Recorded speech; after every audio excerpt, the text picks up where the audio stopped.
Hola, ¿cómo están? Hoy vamos a hablar de administración de procesos en Linux. Linux es un sistema multitasking, es decir, que puede realizarse varias tareas de forma concurrente y puede comenzar una tarea antes de que termine otra. Un proceso, en el concepto más simple, es un programa cargado en la memoria principal que se va a ejecutar. Desde un enfoque un poco más minucioso, un proceso es la instancia de un programa en ejecución con su propio espacio de direcciones de memoria. Todo proceso consta de un programa ejecutable, sus datos, su pila, sus punteros, su programa y registros. En definitiva, cualquier información que sea necesaria para que pueda ser ejecutado y tiene una existencia temporaria en la memoria de la máquina. Todo lo que ejecutamos bajo Linux es un proceso que puede identificarse además mediante un Process ID o número identificador de proceso o PID. Este número es único para cada uno de los procesos que se encuentran en ejecución. Este PID es un número entero entre 0 y 65.564.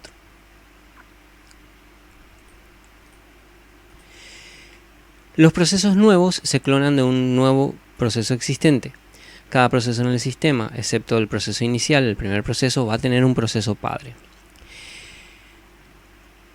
En Linux se tienen estados básicos en los que se puede encontrar un proceso. Los procesos pueden estar suspendidos, pueden estar detenidos, pueden estar en ejecución, pueden estar en un proceso paginado. Linux tiene además un estado especial llamado zombie, que es un proceso que ha terminado, pero que su información aún está en memoria. Y bueno, un proceso finalizado. En Linux además podemos distinguir tres tipos de procesos, cada uno con sus características y atributos diferentes en función de cómo haya comenzado su ejecución. Son los procesos interactivos, son iniciados y controlados por un shell, pueden ejecutarse en primer plano o en segundo plano. Los procesos en cola, que no están asociados a ninguna terminal, sino que se envían a una cola de procesamiento en la que esperan para ejecutarse secuencialmente en batch.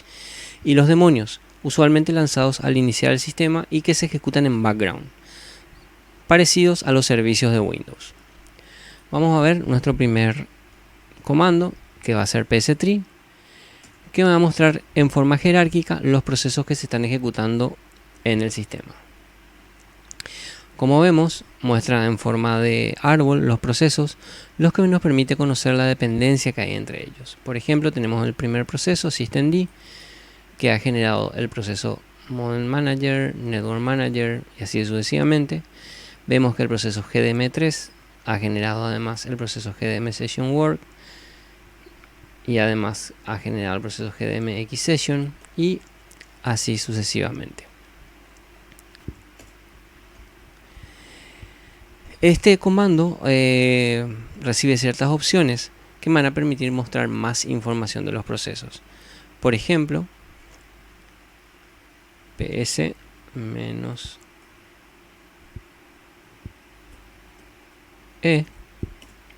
que me va a mostrar todos los procesos del sistema. Vemos la diferencia de haber ejecutado solamente ps, donde veíamos solamente dos procesos, que eran los procesos del usuario que ejecuta ese comando, pero con ps-e vemos todos los procesos del sistema. Podemos hacer otro ejemplo, ps- aux, y vemos que nos trae muchísima más información. Las diferentes columnas me muestran información de quién es el usuario que ejecuta ese proceso, cuál es el Process ID o el identificador de proceso, cuál es el porcentaje de CPU que se está utilizando, cuál es el porcentaje de memoria física que se está utilizando en ese momento, cuál es el tamaño de memoria virtual que se está ejecutando para ese proceso, cuál es el tamaño de la memoria física usada en kilobytes, desde qué terminal se inició ese proceso, cuál es el estado del proceso, a qué hora se inició el proceso, hace cuánto tiempo se está ejecutando y cuál es el comando con el que se ejecutó ese proceso.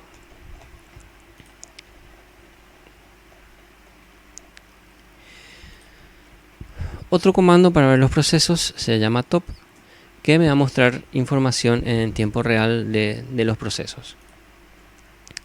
En primera línea nos va a mostrar la hora actual, el tiempo en el que ha estado encendido el sistema, la cantidad de usuarios conectados, la carga media del sistema en intervalos de 5, 10 y 15 minutos respectivamente.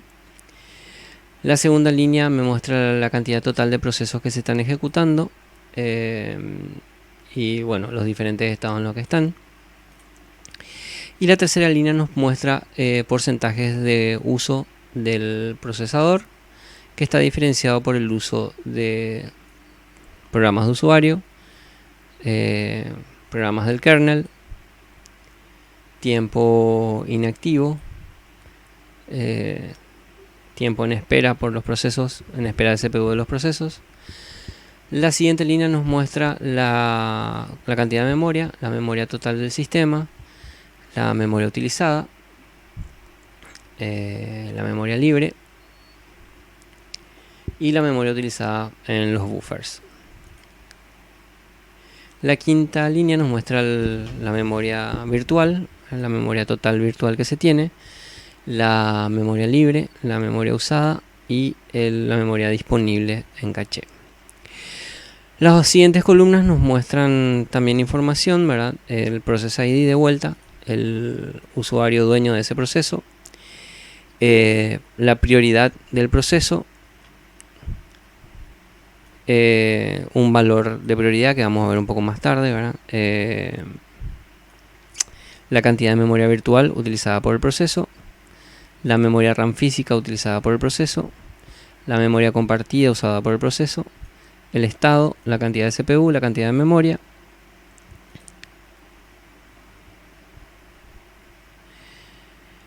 el tiempo total de CPU que está usando el proceso desde su inicio y el comando que levantó ese proceso. Linux además tiene un directorio especial que es el directorio proc. Vamos a mudarnos ahí.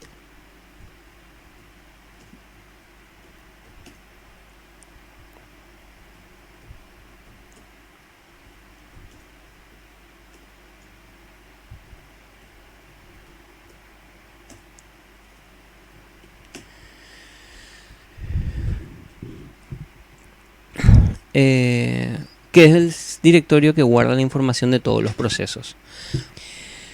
Por cada uno de los procesos que se está ejecutando en el sistema existe en /proc un subdirectorio cuyo nombre es el número del proceso o process ID que contiene la información sobre el proceso. Por ejemplo, si hacemos ls -l y la información de este proceso 2014, vamos a ver toda la información que está guardada relacionada a ese proceso 2014. Otra particularidad de Linux con los procesos es que permiten la comunicación entre ciertos procesos mediante algo denominado piping. De la misma manera que la salida estándar se puede guardar en un archivo, como ya vimos en el redireccionamiento, también es posible enviar esa salida a un pipe o tubería, desde el cual un segundo comando puede tomar su entrada. Es lo que se llama el proceso de piping o proceso de conexión, porque se crea como una tubería, un pipe o conducto, que consiste en un canal de información que recibe datos por un extremo y los transmite por el otro. El piping es un mecanismo que permite que los comandos de Linux se combinen fácilmente desde la línea de comandos. Las tuberías pueden estar formadas por un número ilimitado de comandos. Estos no se ejecutan secuencialmente, o sea, no se espera que termine uno para ejecutar el siguiente, sino que se va haciendo de forma congruente. La conexión o piping se indica con la barra vertical de pipe entre los comandos. Por ejemplo, puedo hacer el comando ls -l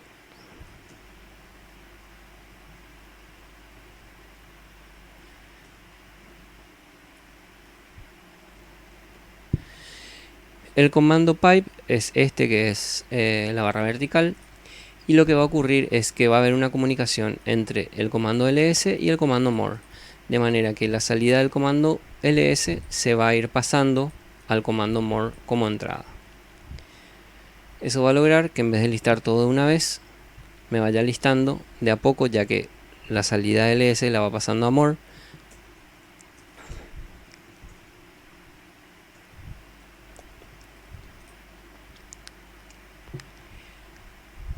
Vamos a ver otro ejemplo.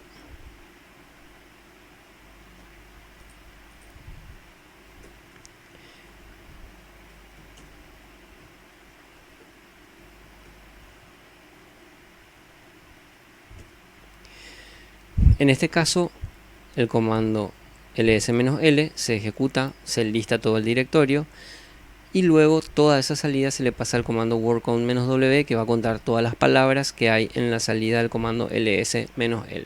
En este caso, en la salida del comando ls-l hay 2206 palabras. Vamos a ver otro ejemplo.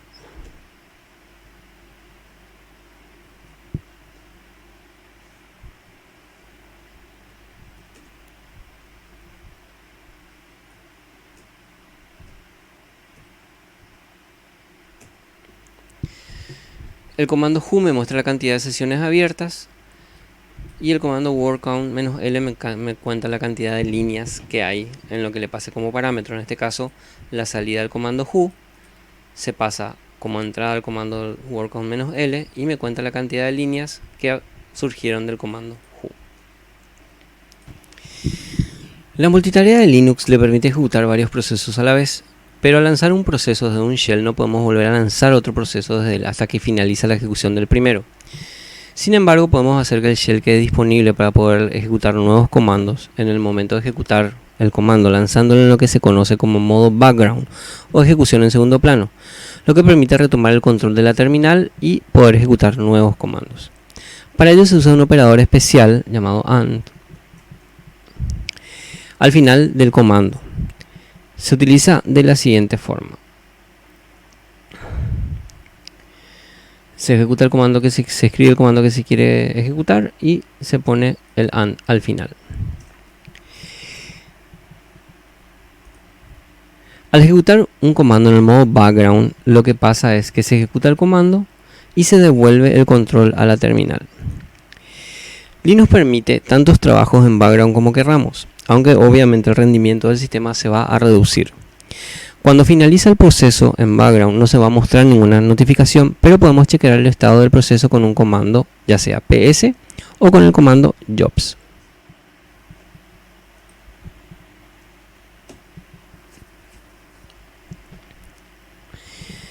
En este caso, el comando en background que habíamos ejecutado ya está terminado.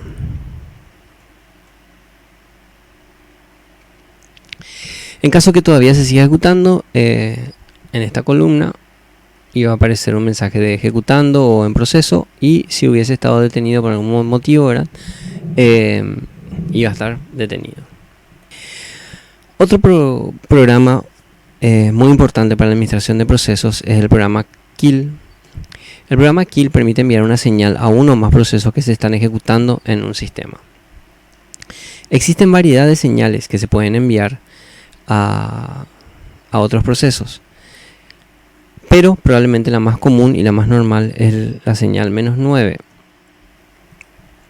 que lo que hace es enviar la señal para que un proceso se detenga. Esa señal, llamada también seek-kill, fuerza a los procesos a terminar inmediatamente sin permitirles terminar de forma limpia, es decir, los procesos no terminan todas las peticiones pendientes o guardan en disco los archivos que tengan en memoria. Existen otras señales, como por ejemplo la señal seek-stop, que lo que hace es pedirle a un proceso que se suspenda o que se detenga. Es -19. El -18, que es la señal seek-cont, reanuda la ejecución de un proceso suspendido. Linux utiliza un algoritmo simple de planificación de procesos basado en prioridades dinámicas, es decir, que la prioridad se va ajustando de acuerdo al tiempo que los procesos han esperado y al tiempo que han usado la CPU. Cuenta con dos tipos de prioridades, una prioridad normal y una prioridad de tiempo real. A cada proceso se le permite ser ejecutado por un breve periodo de tiempo, por ejemplo 200 milisegundos. Los procesos de Linux son preemptive, pues el planificador es expropiativo y asigna un tiempo límite después del cual el proceso actual es suspendido para dar paso a otro proceso y mantener así la ilusión de concurrencia. Sin embargo, el kernel es non-preemptive, es decir, una vez que se asigna CPU a un proceso de kernel, dicho proceso se apropia de la CPU hasta que termine o por sí mismo ceda su CPU a otro proceso. Existen dos comandos en Linux para modificar las prioridades de los procesos, son nice y renice. Nice permite asignar determinada prioridad a un proceso que está por comenzar su ejecución. Por ejemplo, si ejecutamos de esta manera, ejecutamos nice, la prioridad y el proceso.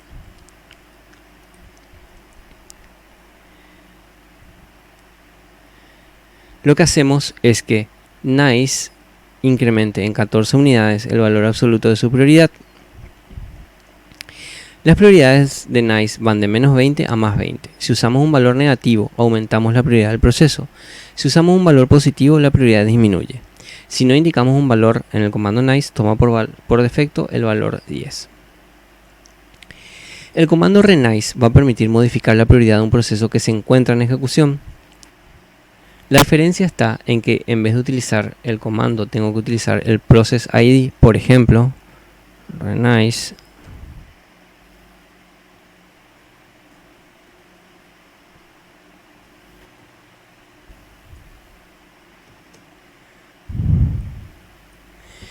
Renice, la prioridad que le voy a asignar, y el process ID. Por último, para poder agendar tareas o crear tareas programadas, se puede utilizar el proceso cron. El proceso cron es un demonio o servicio que se ejecuta al iniciar el sistema y se activa cada minuto y comprueba si hay trabajos programados para ese minuto. Una vez que empiece a ejecutarse cron, cada minuto va a chequear la cola de trabajos planificados, así como los archivos del cron tab para ver si se debe ejecutar algún proceso. Programar trabajos es una tarea fácil. Cada usuario crea un archivo de texto con cualquier nombre que contiene una línea por cada trabajo planificado, conocido como archivo crontab. Vamos a crear un archivo.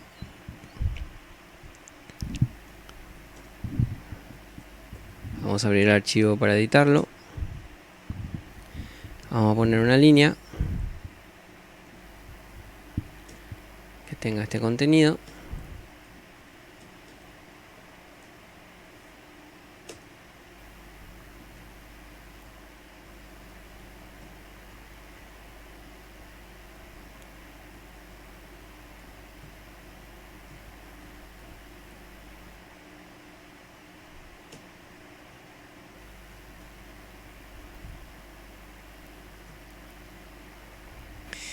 En el archivo de crontab se especifica en cada línea el tiempo en el que se quiere ejecutar el comando, en este caso este comando.